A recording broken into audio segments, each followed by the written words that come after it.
آج ہم یہاں حضرت قبلہ صاحبزادہ پیر محمد احمد قادری قاسمی رحمہ اللہ تعالی ونور اللہ مرقدہم کے سالانہ عرس کے موقع پر جمع ہیں۔ آپ القاسم ٹرسٹ ڈوڈا شریف کے بانی تھے، آستانہ عالیہ کے سجادہ نشین تھے۔ یہ عرس ہر سال منعقد ہوتا ہے اور ان کی اہلیہ محترمہ اور صاحبزادی اس عرس کا اہتمام کرتے ہیں۔ قبلہ پیر صاحب نے جوان عمری میں ان کا وصال ہوا تو انہوں نے عام روایت سے ہٹ کر اس آستانے کی امانت کو موروثی بنانے کی بجائے ملی بنا دیا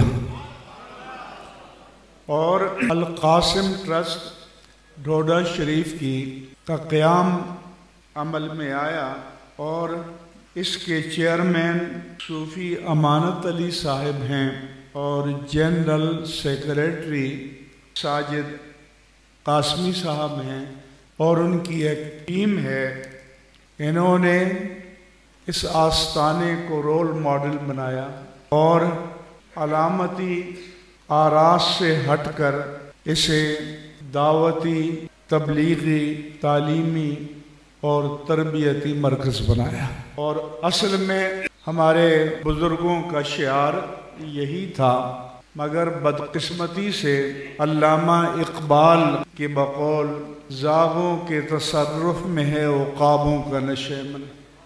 وہ جو طریقت و شریعت کے عقاب تھے ان کی وراثت زاغوں اور کووں کے تصرف میں چلی گئی، لہذا پاکستان کے بیشتر مراکز آج بے فیض ہیں۔ میں حضرت قبلہ صاحبزادہ پیر محمد احمد قادری قاسمی صاحب کو خراج عقیدت پیش کرتا ہوں کہ انہوں نے امانت کو نااہلوں کے سپرد کرنے کے بجائے باقاعدہ ایک ٹرسٹ کے سپرد کیا، اور آپ کو پتہ ہے کہ ٹرسٹ کے اصل معنی اعتماد کے ہوتے ہیں۔ وقف بنایا، دینی تعلیم کے لیے طلباء اور طالبات دونوں کے لیے انہوں نے ادارے بنائے جن کا میں نے خود مشاہدہ کیا۔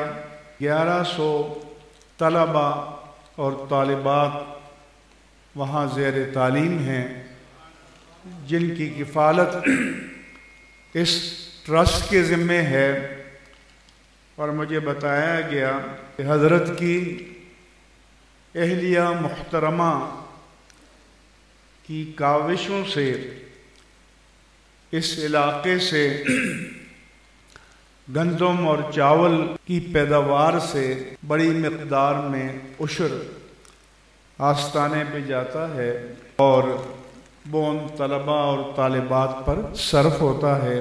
یہ بہت بڑی سعادت کی بات ہے۔